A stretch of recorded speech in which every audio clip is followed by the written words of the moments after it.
Naging viral sa social media ang larawan ng isang kabayong tila nakahandusay na sa kalsada. Ayon sa isang animal rights group, matagal na dapat itinigil ang paggamit ng kabayo sa mga kalesa, bagay na inalmahan naman ng mga kutsero. May report si Marisol Abduraman. Malakas at maliksi. Mga katangiang karaniwang ginagamit sa paglalarawan sa mga kabayo. Kaya nang i-post ni Binsi ang litratong ito ng isang kabayo na tila nakahandusay na sa kalsada sa UN Avenue, nag-viral ito at umani ng iba't ibang reaksyon. Sa kanyang post, sinabi ni Bin na una niyang inakalang patay na ang kabayo. Marami raw ang nagtulong-tulong para maitayo ang kabayo na ayon pa kay Bin ay pagod na pagod. Ikinalungkot ng People for the Ethical Treatment of Animals o PETA ang kumakalat na litrato. Baka naman din kasi overworked yung kabayo kaya biglang inabutan ng antok, humiga na lang, 'di ba? So, ibig sabihin, meron talagang mali dun sa nangyaring 'yon. Natunto ng GMA News ang kwadra na nasabing kabayo sa Tondo, Maynila. Ayon sa nag-aalaga rito, wala raw sakit ang 10 taong gulang na kabayong si Pinto na alagang-alaga nga raw nila. Hindi rin daw ito pagod nang bumagsak nung Biyernes. Antukin po yan eh.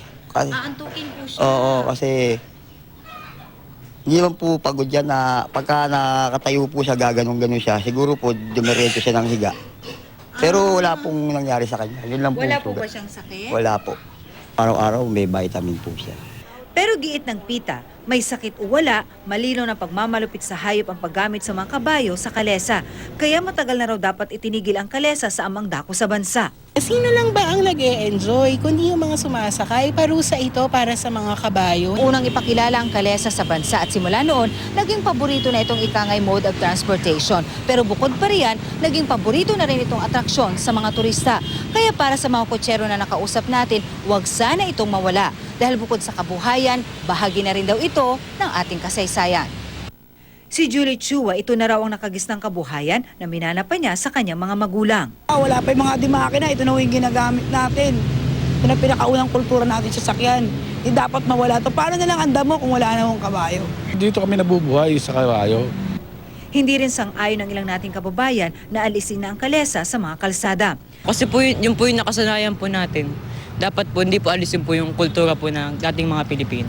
For me, okay siya na magkaroon siya ng isang designated place lang siya na hindi siya pakalat-kalat within Manila. May route lang siya talaga.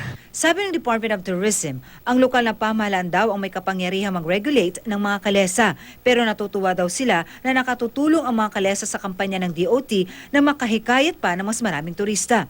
Dagdag karanasan daw ito kaya naman nagsasagaw sila ng pagsasanay sa mga kutsero. Marisol Abduraman, GMA News.